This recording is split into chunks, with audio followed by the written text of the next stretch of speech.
Hello and welcome to The One Show with Matt Baker. And Alex Jones. Now, on tonight's show, we have the Christmas collaboration that everybody is talking about. 3 swoonsome gents, their words, not ours, and an international singing sensation.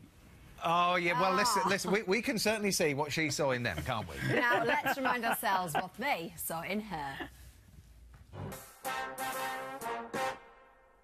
The minute you walked in the joint, I could see you were a man of distinction, a real big spender, gold finger. He's the man with the Midas touch. Diamonds are forever sparkling around my little finger.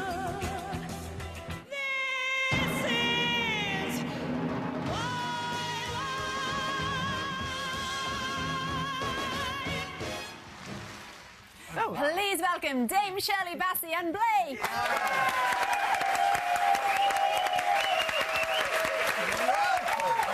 Welcome to you all.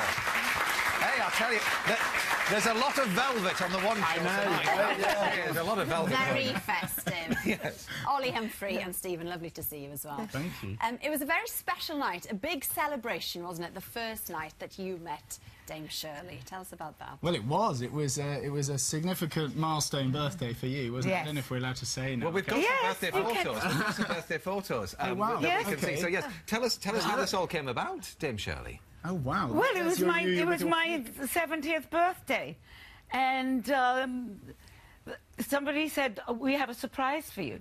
Yes. And there was Blake. And it was the boys. Singing happy birthday to me. We jumped out of the cake, actually. You didn't jump. Well, things certainly progressed from there. And listen, we look forward to you to hearing all about this Christmas song that you're going to be doing a little bit later on. But... we were just saying, lads, earlier on, you had a near miss, didn't you, in North Wales? Yeah, with the storm that caused the initial trouble. Yeah, we were doing a gig in Llandudno, up in North Wales, and the night that we did the gig, the outside area of the theatre was shut down by the police because it had ripped a roof off a garage, and it was unbelievable. You could barely walk in the wind, and that was the storm that went north. And we actually were in Snowdonia the next day, driving through the park, and we nearly got. We were in a 4x4, and we were driving, water coming over the bonnet and. So to be up there in the eye of the storm must have been absolutely terrifying. Well, Matt was in a nativity play this morning, weren't you? Well, I was watching one. I wasn't in it. No, you weren't. I was a bit old for that. Watching your daughter's nativity Yes, play my this daughter morning. up there singing. And, you know, there's lots of singing in schools at this time of year, Christmas concerts and so forth. Yeah. But Dame Shirley, you weren't particularly encouraged to sing in school, were you? And you told us this brilliant story. It's hard to believe. What was...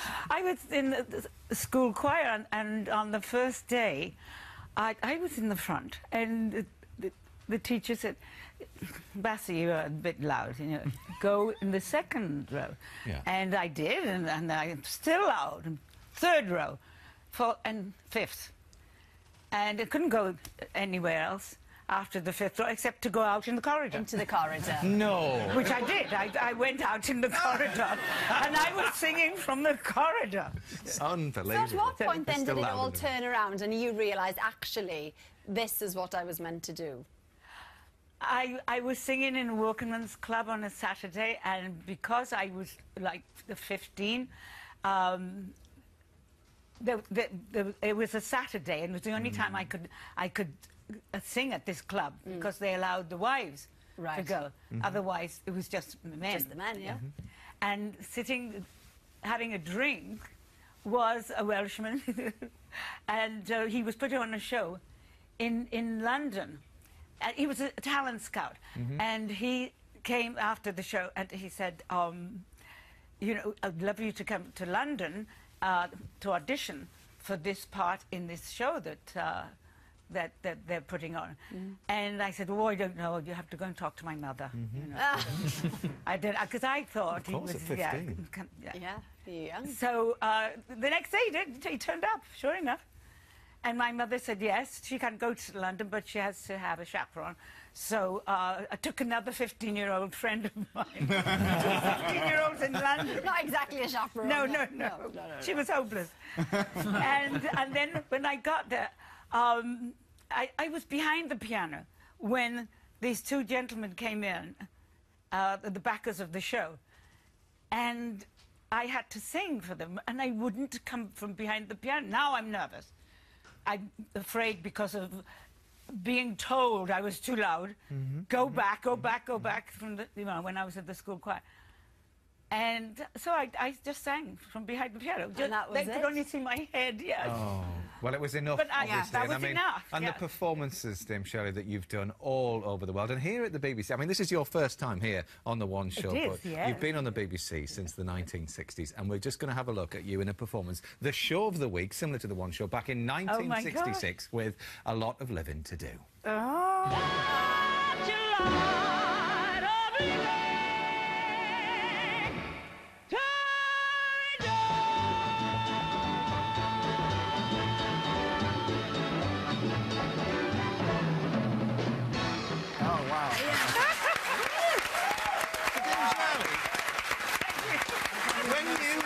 When you see that, right off the back of the conversation that you just had about that little girl not frightened to come out of the piano, what do you see when you see that, when you put the two together like that? Another woman. I don't... That is not me. Really? You feel that? When I'm performing, yes. But at home, when I'm sitting in my tracksuit and I'm a couch potato, I watch telly. Don't spoil it for us, Dame Shirley. I tell you what, though, those dance moves you just saw there, they come out once in a while when we're singing the Christmas song. Oh, do they? Yeah. Surely that tracksuit's got sequins on it and velvet. No. Well, listen. Oh, I fancy some of that pudding. Oh, tummy rumbling, That's that, nice. isn't it? Thank you, Alistair. And April and June, so lovely as well. Great to see them, isn't it? Keeping up the old Devonshire dialect. Absolutely, and we are joined in the studio by some other folk who are just as dedicated to keeping the flames of their own dialects burning brightly. Yes.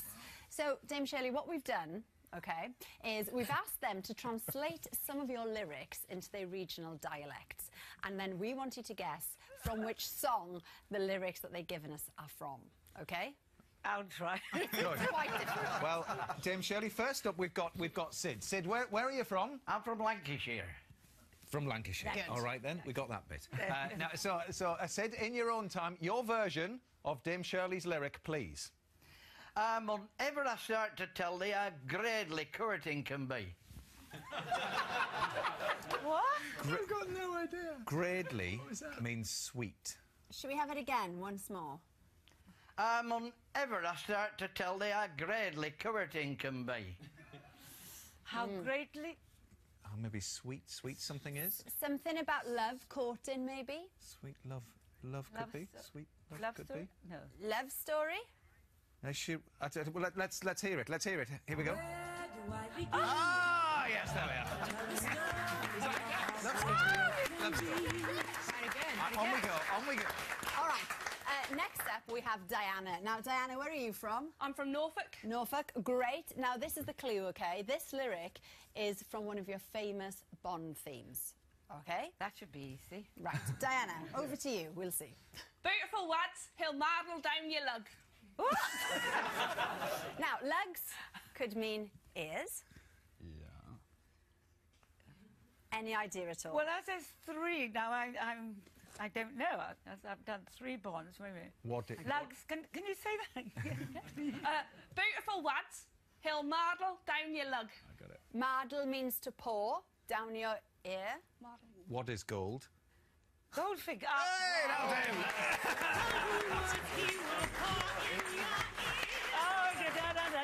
Perfect. Good. Right.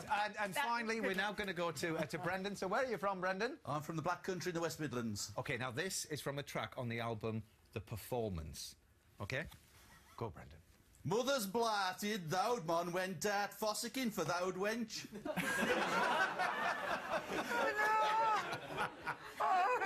That one's really Let's hear it. Let's hear it. Here it comes. nice man. Yeah, well done, Brendan. Thank you very much indeed. Very good. And there you have it.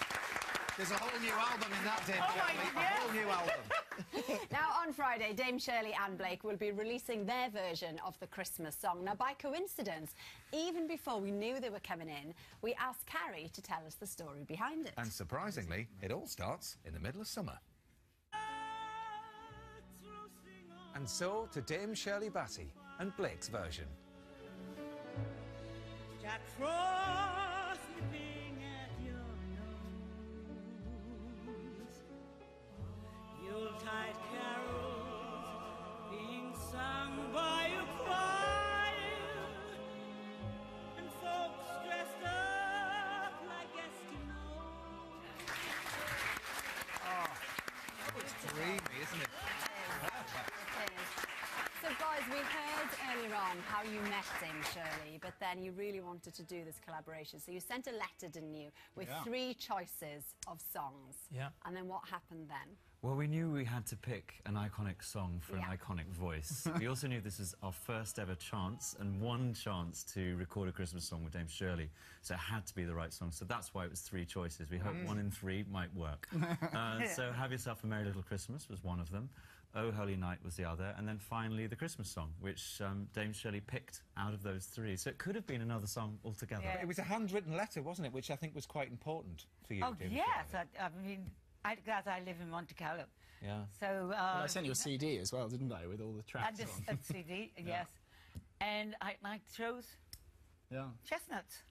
And you always wanted chestnuts. You always wanted to record a Christmas song, didn't you? did, But up until now, your record label weren't keen. But suddenly, this was the year. Well, you know, I've been with a few record companies, and each one of them never wanted me to do an album. They never thought of it. They never brought it up. But look how glitzy you are. You were made for Christmas. But no, and it just never come to be. And so how did it feel then, having the opportunity and actually... I loved it. I jumped at the chance. Because it was like ticking off something on my bucket list. You know? And we've heard the story of how all of those words came about, and words for you are incredibly important, and the way that you kind of, I don't know, just the way you look at a song and you manage to tell that story. When you view the lyrics, what do you see, and how do you tell the story? I don't know. I just look at it and I open my mouth and out comes this sound. So you don't, it's not very considered at all. You literally just use instinct. I don't say I'm going to do it this way or that way. Yeah. I just try it with the pianist, and what you hear whatever. is what. Yeah. You never do it the same way twice. And I never. That's why I hate doing playback, because I never sing the same tempo. Always a little faster, a little slower. Yeah. It was one of the most fascinating things for us to work with Dame Shirley and watch you perform live as well. That element of that soloistic mentality that every time she sings it, it's different. It's a performance, and so it's always different. It always keeps you on your toes as a listener. It's really amazing to listen to. And recording it in your flat, Ollie, that must have been surreal, having Dame Shirley round having a cup of tea. Yeah, I did a lot of cleaning up and flowering, buying champagne and caviar and all sorts of things. You go to his house and find him in cupboards. You're like, why? Yeah. But the interesting, I mean, the dream for all of you sitting here on the sofa is to have a Christmas #1 because it will be a first for you all. And so the key is to go out and buy it on Friday. Yes. That's when it all starts. Singles on Friday. Yes. Yeah, it would be amazing. It would be an amazing finish to what's been an incredible experience for us. And listen, if you can't wait that long, Blake's album, A Classic Christmas, is out now, isn't it? Thank you. Well, good luck for that #1 spot, but there is some stiff competition this year, isn't there? Yeah. There is. Well, I don't know. Oh, well, we're going to show you. Have a look at this. Just wait. We'll find out. There's the NHS choir.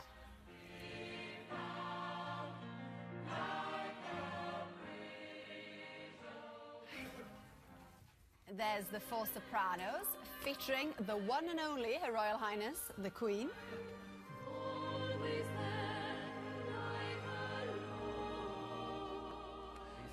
Well, apparently the Queen has a beautiful voice. I can't wait to hear the version. But anyway, Rap, I think. Well, our own #1, Carrie, joins us now because X Factor is also in the mix as well, isn't it? Always. But Absolutely always. we'll just talk about numbers if we can. So how many singles do the guys here have to sell in order to get to that #1? It's a lot. I mean, it's normally about 100,000, but around Christmas, like last year, Ben Hay, our X Factor winner, sold 214,000 records. Right. But if you go back 3 years earlier to something like the Military Wives Choir, they sold 556,000 copies. It's a huge difference, isn't it? Yeah, yeah, yeah. Wow. And right away. It'd be great to see the Christmas song go into the #1 spot, though, because it's been absolutely ages, don't you agree, since we had a Christmas-themed song as the Christmas #1. That's right. You carry on. Carried away.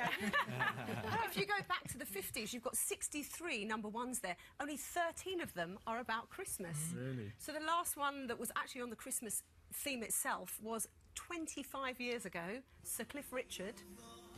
So that's Yeah. goodness me. See, I prefer mistletoe and wine. Do you? Well, Yeah. It's more, you know... Or even a sleigh bell, like in East 17 Stay Now. That's it. Yeah. There have been some very, very near misses We actually indeed. sent that to Dame Shirley, but she said no. So. Well, that's all we've got time for. Thanks so much, of course, to Dame Shirley Bassey and to Blake and to Carrie as well. We are going to be back tomorrow with Kylie Minogue, Lee Mack and Ollie Murs. Have a gonna be a great brilliant night. show. Bye-bye. See you later. Thank you so much.